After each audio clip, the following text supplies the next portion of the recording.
भगवत्यै नमः। सभी का स्वागत है संस्कृतम यूट्यूब चैनल में। हरिओम। मित्रों, जैसा कि आप जान रहे हैं कि हमारे संस्कृतम यूट्यूब चैनल में इस समय टीजीटी 1999 से लेकर के 2016 तक जो भी अभिज्ञान शाकुंतलम से प्रश्न पूछे गए थे, तो उनके सभी चारों विकल्पों की विधिवत व्याख्या के सहित एक श्रृंखला चल रही है, जिसमें पूर्व में 3 वीडियो आ चुके हैं। आज उसी श्रृंखला का चौथा वीडियो लेकर के उपस्थित हो रहे हैं। यदि आपने उनको नहीं देखा है तो आप प्लेलिस्ट में जाकर के उनको देख सकते हैं। और 2016 के आगे के भी जो प्रश्न है तो इसी श्रृंखला में ही कराए जाएंगे, तो आप उनका लाभ ले सकते हैं। तो आइए उसी श्रृंखला को आगे बढ़ाते हैं। 60 प्रश्न इसमें पूर्व में कराए जा चुके हैं और 61वें प्रश्न से हम इस श्रृंखला को आगे बढ़ाते हैं। तो आइए आरंभ करते हैं। आज का हमारा प्रश्न है, टीजीटी 2010 में पूछा गया है। ओदकांतम स्निग्धो जनोनुगंतव्य इति श्रूयते, यह कथन किसका है? तो कण्व का, अनुसूया का, प्रियंवदा का अथवा कण्व से सारंगरव का। तो जैसा कि आप जान ही रहे होंगे कि कण्व शिष्य सारंगरव यह कथन कहता है, जब विदाई के समय उसको जलाशय के निकट भेजने के लिए सभी पहुंच जाते हैं, तो कण्व शिष्य सारंगरव यह कथन कहता है। ओदकांतम स्निग्धो जनोनुगंतव्य इति श्रूयते। इसकी व्याख्या देखते हैं। ओदकांतम स्निग्धो जनोनुगंतव्य इति श्रूयते, सारंगरव कहता है कि प्रिय व्यक्ति का जलाशय तक अनुगमन करना चाहिए। जैसे आप किसी व्यक्ति को छोड़ने जाते हैं तो जहां जलाशय मिल जाए तो आप वहां से अपने घर चले आइए और उनको वापस अपनी यात्रा में जाने दीजिए। अगले विकल्प की व्याख्या देखते हैं। अर्थो ही कन्या परकीय एव, यह किसकी उक्ति है? तो यह कण्व का वाक्य है। कण्व इसको कहते हैं अर्थो ही कन्या परकीय एव। आत्मनो नगरम प्रविश्यांतः पुरुषमागत इतो गतम वृत्तांतम स्मरति वा नवेति।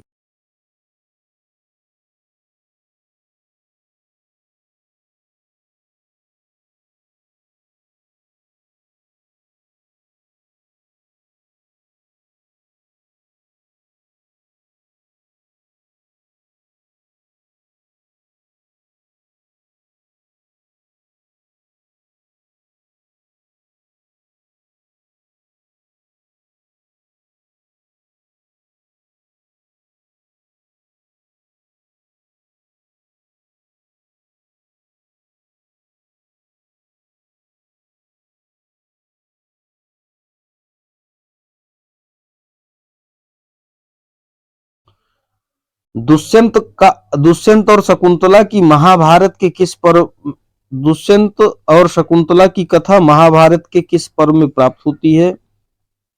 ये टीजीटी 2010 में पूछा गया सवाल है। विकल्प के रूप में वन पर्व, भीष्म पर्व, आदि पर्व और सभा पर्व दिया गया है। तो इसका जो सही जवाब है आपका आदि पर्व में यह कथा मिलती है, तो सी नंबर हो जाएगा। व्याख्या देखिए। दुष्यंत और शकुंतला की कथा महाभारत के आदि पर्व शकुंतलोपाख्यान, जिसका अध्याय संख्या है 67 से 74 के बीच में प्राप्त होती है। किरातार्जुनीयम जो संबंधित है यह वन पर्व में महाभारत में मिलती है। किरातार्जुनीयम की कथा अभिज्ञान शाकुंतलम की आदि पर्व में महाभारत के मिलती है। गीता महाभारत के भीष्म पर्व से ली गई है और शिशुपाल वधम का वर्णन महाभारत के सभा पर्व में मिलता है। तो इस प्रकार से इसकी व्याख्या हो गई और आदि पर्व में अभिज्ञान शाकुंतलम प्राप्त होता है, इसलिए सी विकल्प आपका बिल्कुल सही हो जाएगा। परिभृत किस पक्षी को कहा जाता है? परिभृत किस पक्षी को कहते हैं? कौवा, कोयल, कबूतर अथवा मयूर? यह भी सन 2010 में पूछा गया सवाल है टीजीटी का। परिभृत किस पक्षी को कहते हैं? तो इसका सही जवाब है परिभृत कोयल को कहा जाता है, तो बी नंबर राइट आंसर है। व्याख्या देखिए। काका कौवा को कहते हैं, कपोतः कबूतर को कहते हैं और परिभिता कोयल को कहा जाता है। मयूरः मोर को कहते हैं, तो यहाँ पर परिभित पूछा गया था, तो परिभिता कोयलः। ठीक है, तो बी नंबर सही हो गया। किसने शकुंतला को सांप के प्रभाव से मुक्त करने के लिए दुर्वासा से प्रार्थना किया था? टीजीटी 2010 का प्रश्न है। तो इसमें विकल्प है प्रियंवदा, गौतमी, अनसुईया अथवा मेनका। तो जैसा कि आप जान ही रहे हैं कि अनसुईया प्रियंवदा को प्रेरित करती है कि जाइए और उनकी अनुनय विनय करिए, तो प्रियंवदा जाती है, तो प्रियंवदा ही मनाएगी, दुर्वासा से वही प्रार्थना करेगी। तो आपका ए नंबर बिल्कुल सही जवाब हो गया। गच्छ पादयोः प्रणम्य निवर्तयेनम, अनुसुईया प्रियंवदा से कहती है कि जाओ चरणों में प्रणाम करके उन्हें अर्थात दुर्वासा मुनि को लौटा लाओ। प्रकृति वक्रः सा कस्यानुनयम प्रतिगृह्णाति किमपि पुनः सानुकुरुषः कृता। कहते हैं जो प्रकृति से ही क्रोधी स्वभाव के हैं, तो आखिरकार वो किसकी बात मान सकते हैं, लेकिन थोड़ा बहुत जो है उन्होंने दयावश हमारी बात मानी। किमपि पुनः सानुकुरुषः कृता, अर्थात प्रियंवदा कहती है कि स्वभाव से टेढ़े हुए महर्षि दुर्वासा किसकी प्रार्थना को स्वीकार करते हैं, फिर भी मैंने कुछ दया युक्त कर लिया है। इस प्रकार प्रियंवदा ने शकुंतला की शाप मुक्ति के लिए दुर्वासा से क्या किया था? प्रार्थना किया था। तो विकल्प आपका ए सही हो जाएगा। इसमें प्रार्थना किसने किया था दुर्वासा से? तो प्रियंवदा ने किया था। आइए आगे देखते हैं। वामाः कुलस्याधयः, यह उक्ति किस ग्रंथ में वर्णित है? टीजीटी 2013 में पूछा गया प्रश्न है। वामाः कुलस्याधयः, यह उक्ति किस ग्रंथ में वर्णित है?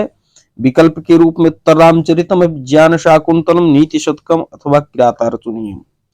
तो यह अभिज्ञान शाकुंतलम में वर्णित है। बी नंबर आपका सही जवाब हो जाएगा। यान्ते मम गृहिणी पदम युवतयो वामा कुलस्याधयः, चतुर्थ अंक के 18वें श्लोक का यह अंश है। तो बी नंबर बिल्कुल सही जवाब हो जाएगा।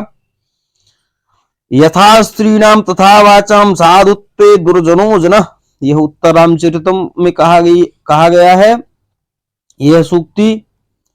और यान्ते एवं गृहिणी पदम युवतयो वामा कुलस्याधयः अभिज्ञान शाकुंतलम में आया है। याम चिंतयामि सत्यम मयि सा विरक्ता, यह नीति शतकम से लिया गया है। अब भवादृशेष प्रमदा जनोदितम भवत्यधिक्षेप इवानुशासनम, यह किरातार्जुनीयम से संबंधित बात है। तो यहां पर अभिज्ञान शाकुंतलम से संबंधित हो जाएगा वामा कुलस्याधयः। तो बी नंबर सही जवाब हो जाएगा। अगला प्रश्न देखते हैं। शकुंतला के अनिष्ट निवारण के लिए महर्षि कण्व कहां गए थे? ये टीजीटी 2013 में पूछा गया प्रश्न है। हिमालय, सोमतीर्थ, कुरुक्षेत्र अथवा प्रयाग। तो इसका जो सही जवाब है, तो महर्षि कण्व सोमतीर्थ गए थे। तो बी नंबर बिल्कुल राइट आंसर हो जाएगा। आइए व्याख्या देखते हैं।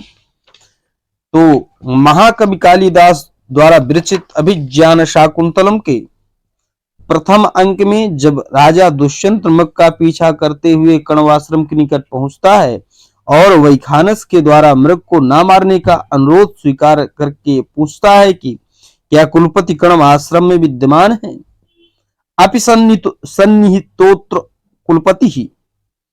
तो इसके उत्तर में वैखानस कहता है, क्या कहता है? वैखानसः इदानीम एव दुहितरम शकुंतलाम अतिथि सत्काराय नियुज्य दैवम अस्याः प्रतिकूलम शमयितुम सोमतीर्थम गतः। तो वैखानस के इस कथन से स्पष्ट है कि कण्व शकुंतला के अनिष्ट निवारण के लिए सोमतीर्थ गए हुए हैं। तो बी नंबर विकल्प सही हो जाएगा। ये सोमतीर्थ गए हुए थे। शकुंतला के अनिष्ट निवारण के लिए महर्षि कण्व कहां गए थे? तो सोमतीर्थ गए थे। बी नंबर सही जवाब हो जाएगा। अन्य विकल्पों की व्याख्या देखिए। कालिदास कृत कुमार संभव में हिमालय का वर्णन प्राप्त होता है। अस्त्युत्तरस्याम दिश देवतात्मा हिमालयो नाम नगाधिराज। ये कुमार संभव का मंगलाचरण है। कुरुक्षेत्र प्रदेश में कौरवों का शासन था। इसका उल्लेख महाभारत एवं किरातार्जुनीयम में आया है। श्रिया कुरूणाम अधिपस्य पालिनी, ये किरातार्जुनीयम का पहला श्लोक है। प्रयाग में गंगा यमुना सरस्वती का संगम है। 3 नदियां मिलती हैं, गंगा यमुना सरस्वती, इसी का नाम है संगम। ठीक, और यहीं पर दारागंज प्रयागराज में संस्कृत गंगा एक संस्था स्थापित है जिसका प्रधान कार्यालय है। चूंकि यह संस्कृत गंगा प्रकाशन से प्रकाशित पुस्तक है तो अपना यहाँ पर इन्होंने विज्ञापन भी कर दिया है। अगला प्रश्न है, महर्षि कण्व किनके साथ शकुंतला को पति गृह भेजते हैं? टीजीटी 2013 में पूछा गया प्रश्न है। महर्षि कण्व किसके द्वारा शकुंतला को पति गृह भेजते हैं? तो चतुर्थ अंक में विदाई के समय कौन कौन जाता है? तो सारंगरव, सारद्वत, गौतमी अथवा उपर्युक्त सभी, तो ये सभी जाते हैं। तो डी नंबर सही जवाब हो जाएगा। सारंगरव, सारद्वत और गौतमी पंचम अंक में जो है पहुंचते हैं हस्तिनापुर। आइए देखते हैं व्याख्या। गौतमी आदिश्यंताम सारंगरव मिश्रा शकुंतला नयनाय काश्यपः वत्से इमे अपि प्रदेये नायुक्तम अनयोस्तत्र गन्तुम त्वया सह गौतमी यास्यति। अभिज्ञान शाकुंतलम चतुर्थ अंक की इस पंक्तियों से स्पष्ट है कि शकुंतला को पतिगृह ले जाने के लिए सारंगरव, सारद्वत और गौतमी तीनों हस्तिनापुर मिलकर के जाते हैं। तो इससे स्पष्ट हो जाएगा कि ऊपर युक्त सभी सारंगरव, सारद्वत और गौतमी शकुंतला के साथ हस्तिनापुर जाते हैं। अगला प्रश्न टीजीटी 2011 में पूछा गया था। अभिज्ञान शब्द का अर्थ है ज्ञान होना, स्मरण होना, पहचान अथवा अभियान होना। इसका क्या सही जवाब हो जाएगा? यहां पर पहचान अभिज्ञान का अर्थ शाब्दिक अर्थ है, तो सी नंबर सही जवाब है। व्याख्या देखते हैं। अभिज्ञान शाकुंतलम नाटक के चतुर्थ अंक में जब दुर्वासा ऋषि शकुंतला को शाप देकर निर्बाध गति से जा रहे थे, तभी प्रियंवदा दुर्वासा को मनाने के लिए जाती है। तब दुर्वासा ऋषि कहते हैं, क्या कहते हैं? नमे वचनम अन्यथा भवितुम अर्हति किम त्वभिज्ञाना भरण दर्शनेन शापो निवर्तयिष्यत इति।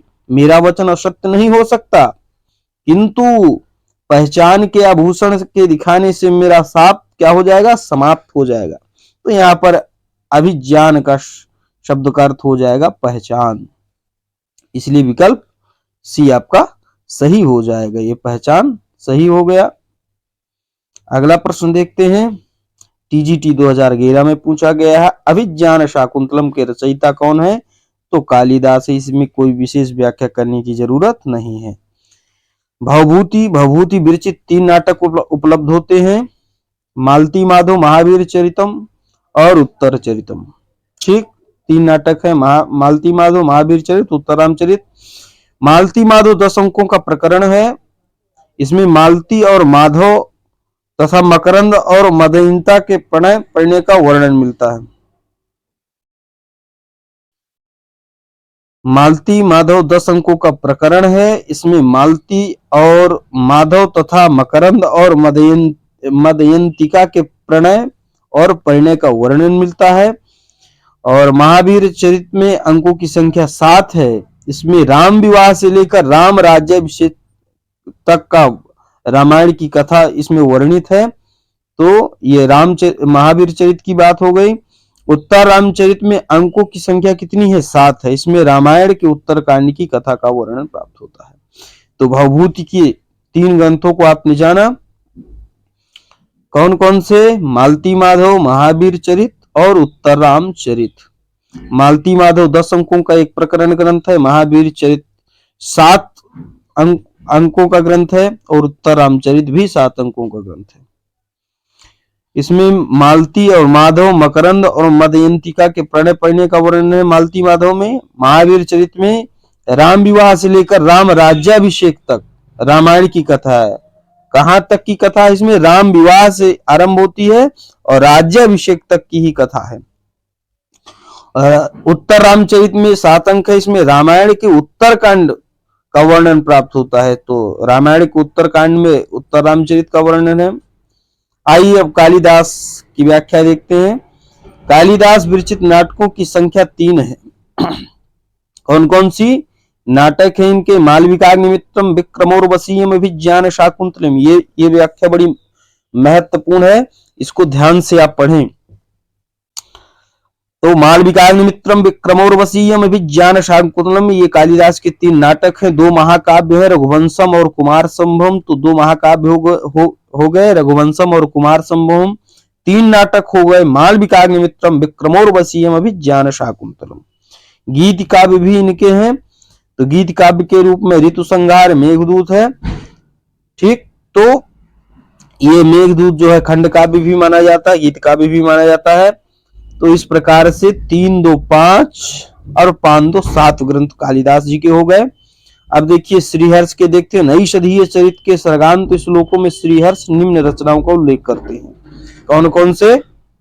नैषधीय चरितम, स्थैर्य विचार प्रकरण, श्री विजय प्रशस्ति, खंडन खंड खाद्य, ये दार्शनिक ग्रंथ है, वेदांत से संबंधित बड़ा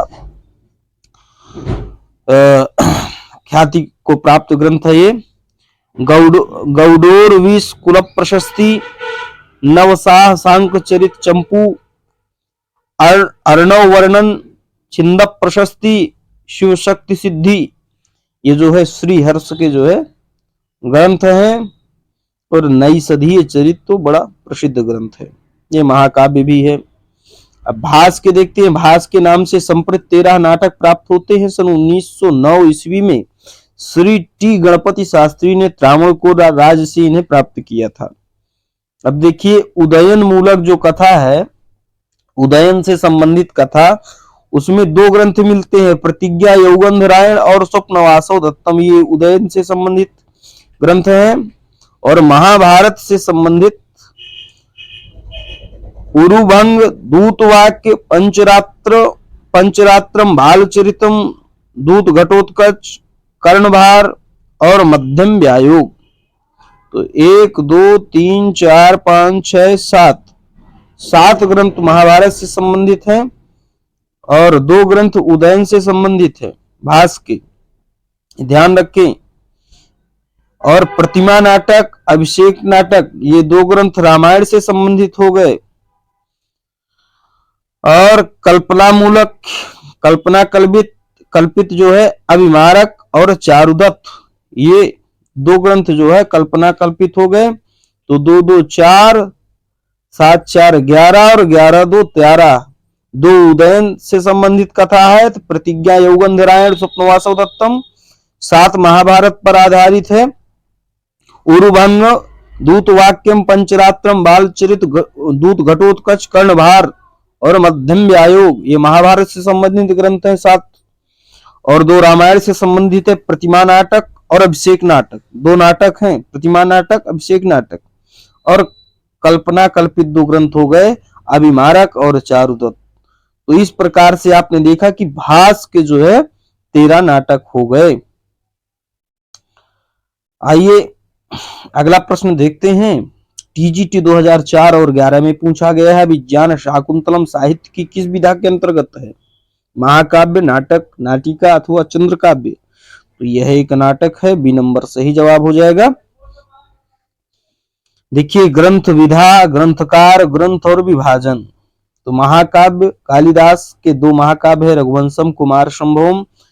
रघुवंशम में 19 सर्ग हैं, जैसा कि जानते हैं महाकाव्य में सर्ग हुआ करते हैं। तो रघुवंशम में 19 सर्ग, कुमार संभव में 17 सर्ग। भारवी का एक महाकाव्य है किरातार्जुनीयम, जो कि 18 सर्गों में है। अब देखिए नाटक देखते हैं। तो अभिज्ञान शाकुंतलम 7 अंकों का नाटक है, कालिदास की रचना है, देख रहे हैं। विक्रमोर्वशीयम 5 अंक का है, ये भी कालिदास की रचना है। मालविकाग्निमित्रम ये भी 5 अंकों में है और कालिदास की रचना है।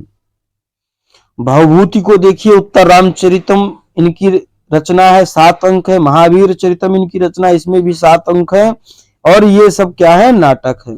ठीक। नाटिका में देखिए हर्ष द्वारा प्रणीत रत्नावली है, इसमें 4 अंक हैं। और यह क्या है, नाटिका है, हर्ष ने लिखा है, रत्नावली नाम है, 4 अंक है रत्नावली में।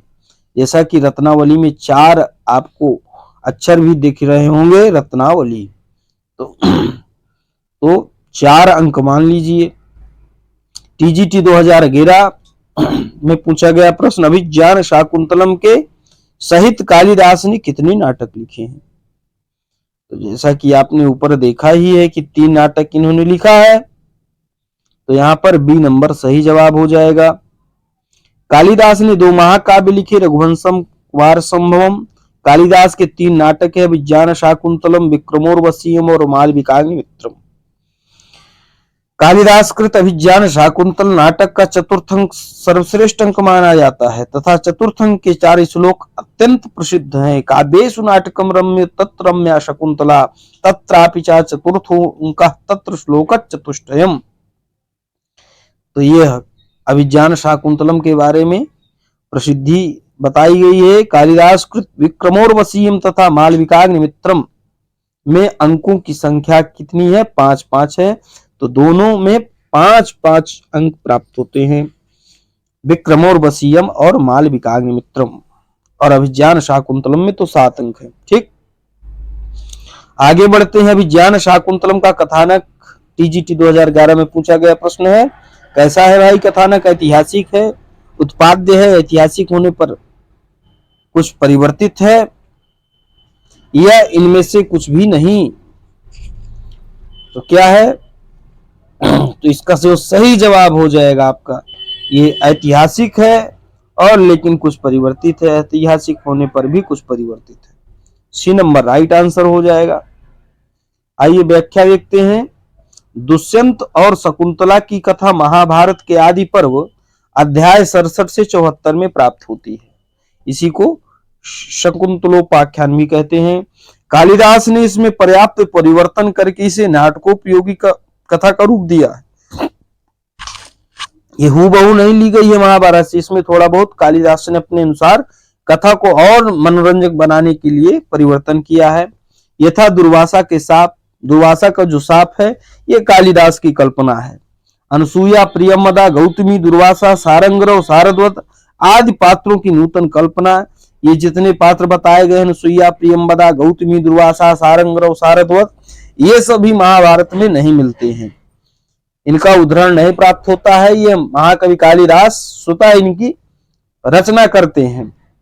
सहानुमति की कल्पना करते हैं, भ्रमर की कल्पना, राजा दुष्यंत और भ्रमर की जो है जो कल्पना है ये भी कालिदास की कल्पना है। पद्म पुराण के स्वर्ग खंड में भी यह कथा प्राप्त होती है। देखिए महाभारत में तो अभिज्ञान शाकुंतलम की कथा प्राप्त ही होती है, लेकिन यह पद्म पुराण के स्वर्ग खंड में भी कथा प्राप्त होती है। परंतु पद्म पुराण की कथा महाभारत और शाकुंतलम की कथा पर निर्भर है, उसे शाकुंतलम की कथा का मूल नहीं माना जा सकता।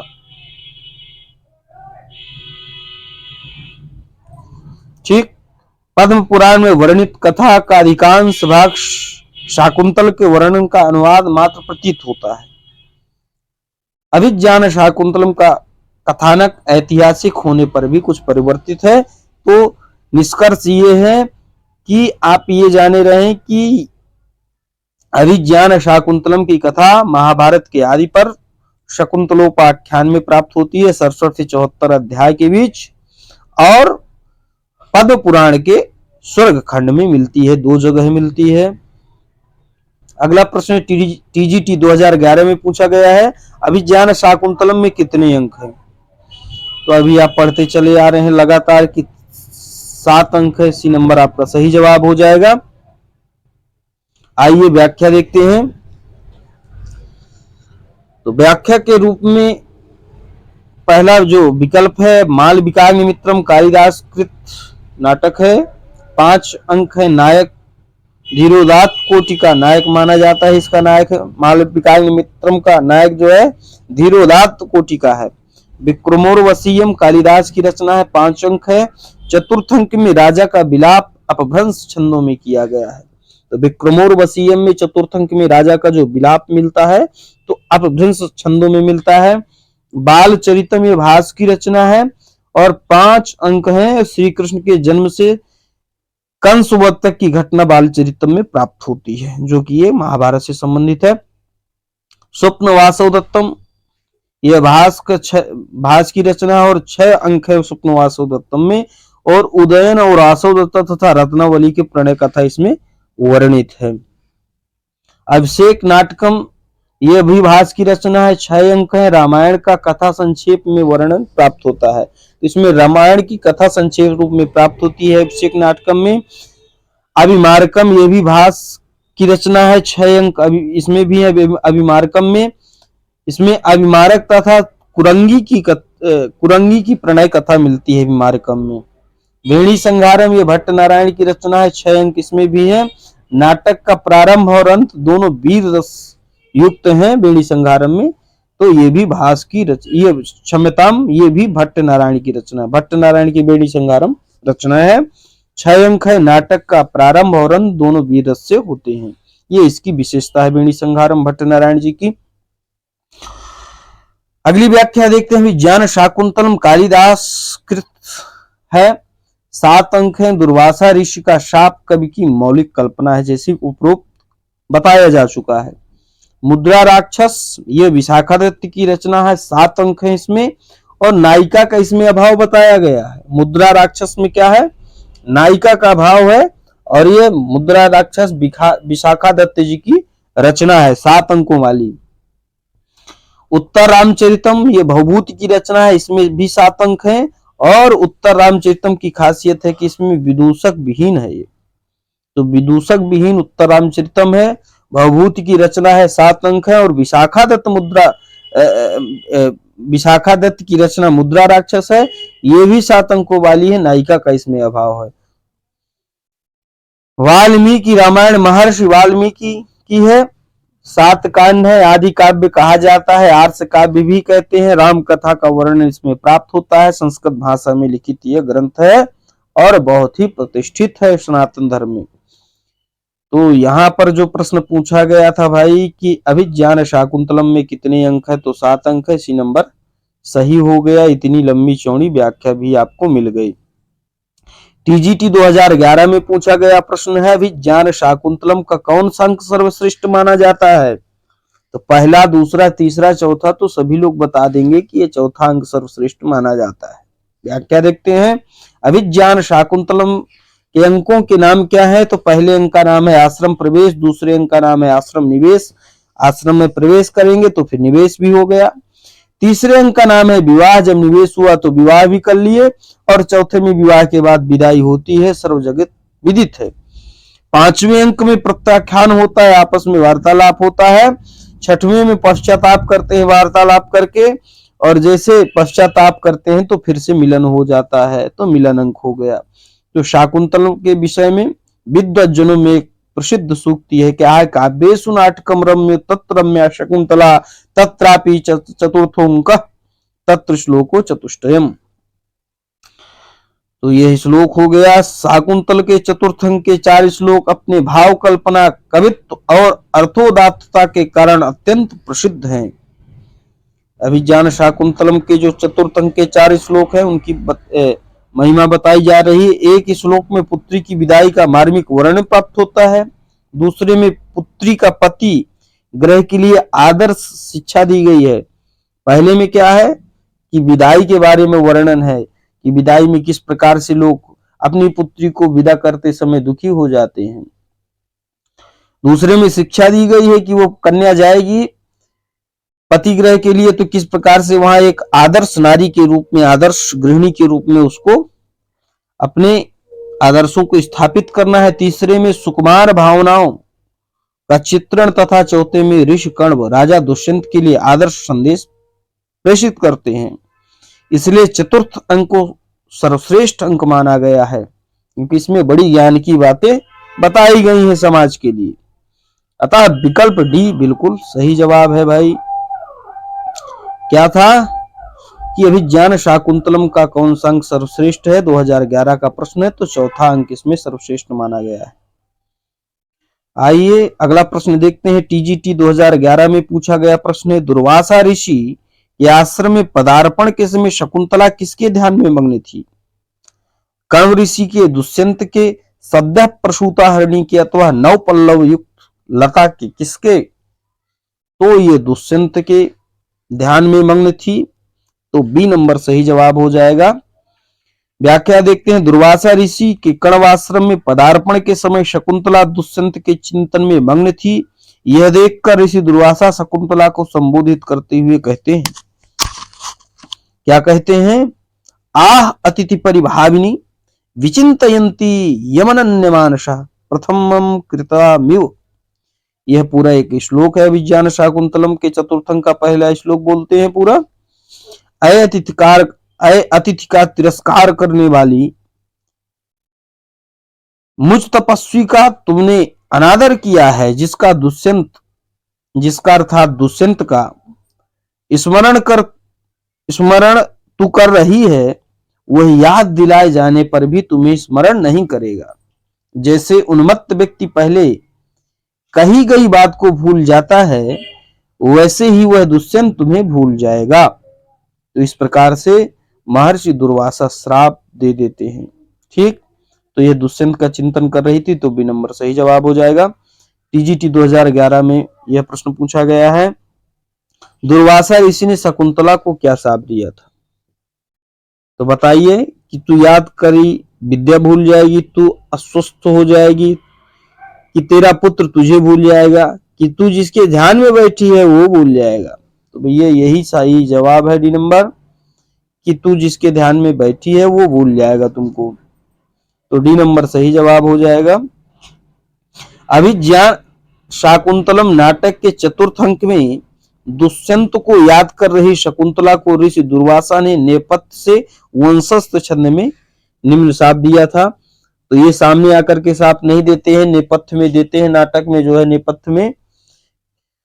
नेपथ्य से आवाज आती है, और किस छंद में बोलते हैं? तो वंशस्थ छंद में यह श्लोक बोला जाता है। विचिंतयन्ति यमनन्य मानसा तपोधनम वेदसिनमामुपस्थितम स्मरिष्यति त्वाम न सबोधितोऽपि सन कथाम परमत्तः प्रथमम चितामि। अनन्य हृदय से जिसका चिंतन करती हुई तू उपस्थित मुझ तपस्वी को नहीं देख रही है, वह तेरे स्मरण दिलाने पर भी तुझको स्मरण नहीं करेगा, जैसे उन्मत्त व्यक्ति पहले कही बात को स्मरण नहीं करता है। ठीक, तो इस प्रकार से वो श्राप देते हैं। तो ये डी नंबर आपका सही जवाब हो गया। अगला प्रश्न देखते हैं। टीजीटी 2011 में पूछा गया है, दुर्वासा ऋषि ने साप मोचन किस तरह बताया था? दुर्वासा ऋषि ने किस तरह से बताया था कि साप का मोचन हो जाएगा? व्याख्या है, 6 महीने बाद दुष्यंत को स्वतः शकुंतला का स्मरण हो जाएगा। वसंत ऋतु में आम मंजरी देखकर दुष्यंत को शकुंतला याद आ जाएगी। किसी अभिज्ञान पहचान को देखने से दुष्यंत को शकुंतला का स्मरण हो जाएगा, अथवा पुनर्जन्म में दुष्यंत को शकुंतला का स्मरण होगा। तो ये तीनों बातें गलत है, केवल सी नंबर सही हो जाएगा। किसी अभिज्ञान पहचान को देखने से दुष्यंत को शकुंतला का स्मरण हो जाएगा, यह विकल्प सही हो जाएगा। आइए व्याख्या देखते हैं। दुर्वासा ऋषि ने शकुंतला को अतिथि तिरस्कार करने के लिए शाप देकर तीव्र गति से चले जा रहे थे। तभी अनसुईया ने प्रियंवदा को मनाने के लिए भेजा। क्षमा याचना करने पर दुर्वासा ऋषि ने कहा कि ततो मे वचनम अन्यथा भवितुम नार्हति किम त्वभिज्ञानाभरण दर्शनेन शापो निवर्तिष्यत इति मंत्रयमाण एवांतर्हितः। यह अभिज्ञान शाकुंतलम के चतुर्थंग में कहते हैं, दुर्वासा ऋषि, मेरा वचन अन्यथा अर्थात असत्य नहीं हो सकता, परंतु पहचान का आभूषण दिखाने से शाप की समाप्ति हो जाएगी। ऐसा कहते हुए वह अंतर ध्यान हो गए। यह बात प्रियंवदा अनसुईया से बताती है। सी नंबर आपका सही जवाब हो जाता है कि किसी अभिज्ञान पहचान को दिखाने से दुष्यंत को शकुंतला का स्मरण हो जाएगा। टीजीटी 2011 में प्रश्न पूछा गया, ऋषि कण्व ऋषि को इस नाम से भी पुकारते हैं। कण्व ऋषि का दूसरा नाम क्या है पूछा जा रहा है। गौतम ऋषि, कश्यप ऋषि, काश्यप ऋषि अथवा विश्वामित्र। तो इसमें जो है ये काश्यप ऋषि भी गौतम महर्षि कण्व को कहते हैं, काश्यप भी कहा जाता है। आइए व्याख्या देखते हैं। तो अभिज्ञान शाकुंतलम के चतुर्थ अंक में महर्षि कण्व काश्यप, देखिए यहाँ पर लिखा हुआ काश्यप का प्रवेश होता है। तथा प्रविशति स्नानोत्तीर्ण काश्यप, ये काश्यप मिल गया। जब अनुसुईया और प्रियंवदा शकुंतला को आभूषण पहनाने का अभिनय करती हैं, उसके बाद स्नान करके आए हुए काश्यप का प्रवेश होता है। यहाँ काश्यप पद कण्व के लिए प्रयुक्त हुआ है। एक गौतम ऋषि अहिल्या के पति और शतानंद के पिता भी हैं, लेकिन उनका वर्णन शकुंतला में नहीं है। गौतम ऋषि की बात हो गई। और गौतम महर्षि कण्व का शिष्य भी है। तो यहाँ जो गौतम है वो गौतम ऋषि नहीं है जो अहिल्या के पति हैं। यहाँ पर एक दूसरा व्यक्ति गौतम की संज्ञा वाला है जो महर्षि कण्व का शिष्य है। मारीच जो कि कश्यप हैं, कश्यप और काश्यप, काश्यप कण्व है और कश्यप मारीच मुनि है। काश्यप देवों और राक्षसों के पिता हैं। कश्यपस्य अपत्यम पुमान इति काश्यपः, कश्यप की जो संतान है वही काश्यप।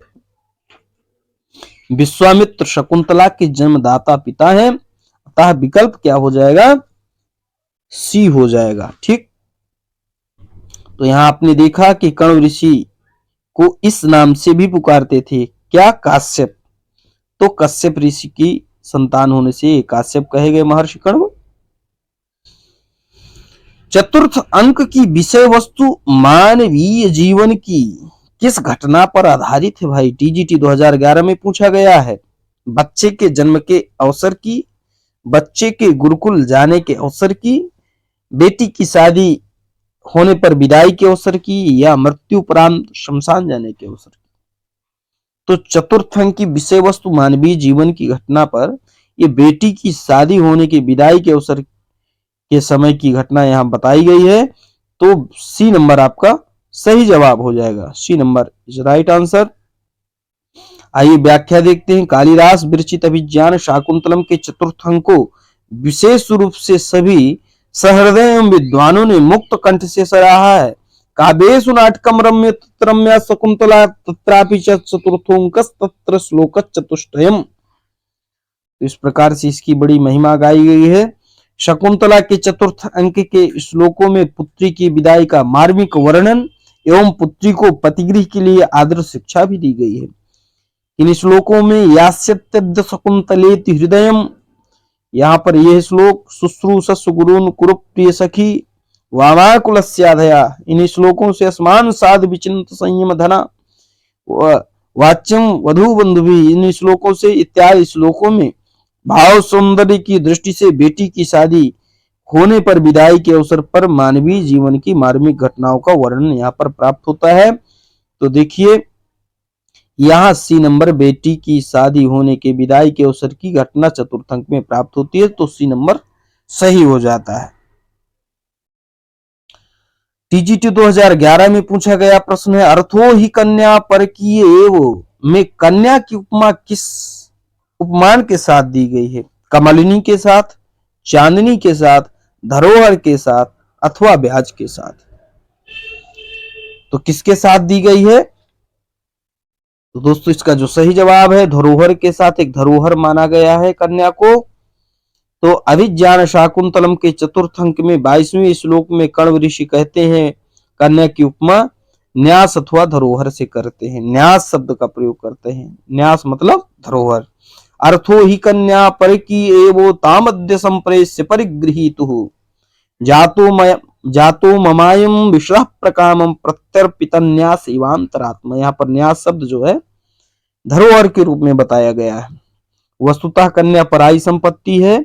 आज उसको पति के पास भेजकर मेरी अंतरात्मा उसी प्रकार अत्यंत प्रसन्न हो रही है जैसे धरोहर को लौटाने पर धरोहर रखने वाले का मन प्रसन्न हो जाता है। तो इस प्रकार से यहाँ पर कन्या की जो उपमा है ये धरोहर के साथ जोड़ी गई है, न्यास कहा गया है। अगला प्रश्न देखते हैं। अभिज्ञान शाकुंतलम की रचना करते समय कवि कालिदास किस मौलिकता के कारण दुष्यंत का चरित्र उदात्त बना पाया? तो टीजीटी 2011 में पूछा गया प्रश्न है। देखते हैं विकल्प, शकुंतला जैसी प्रकृति पुत्री को प्रेम करने के कारण, भारतवर्ष के वीर सम्राट की छवि प्रस्तुत करने के कारण, दुर्वासा ऋषि के साथ की कल्पना के कारण, अथवा पहचान के रूप में अंगूठी देने के कारण। तो दोस्तों इसका क्या सही जवाब हो जाएगा? तो दुर्वासा ऋषि के साथ की कल्पना के कारण, ये सी नंबर आपका सही जवाब है। इसी प्रसंग के चलते अभिज्ञान शाकुंतलम की जो रचना करते कवि कालिदास की मौलिकता है दुष्यंत के चरित्र को उदात्त बनाने की, तो ऋषि दुर्वासा के शाप के कारण है, नहीं नायक का चरित्र कलंकित हो जाता। आइए देखते हैं मूल कथा में राजा सारी घटनाएं याद होने पर भी लोकापवाद के डर से शकुंतला को स्वीकार नहीं करता। आकाशवाणी के द्वारा समर्थन होने पर उसे स्वीकार करता है। इससे राजा का चरित्र अत्यंत निम्न कोटि का ज्ञात होता है। किंतु अभिज्ञान शाकुंतलम में दुर्वासा के शाप के कारण राजा दुष्यंत शकुंतला को नहीं पहचानता। इससे दुष्यंत का चरित्र उदात्त बना है, क्योंकि यहाँ पर शाप का कारण दिया गया। यह कालिदास की मौलिक कल्पना है, क्योंकि उनको नायक को बड़ा दिखाना था। तो विचिंतयन्ति यमनन् मानसा इस श्लोक के माध्यम से दुर्वासा शकुंतला को चतुर्थंग में शाप देते हैं।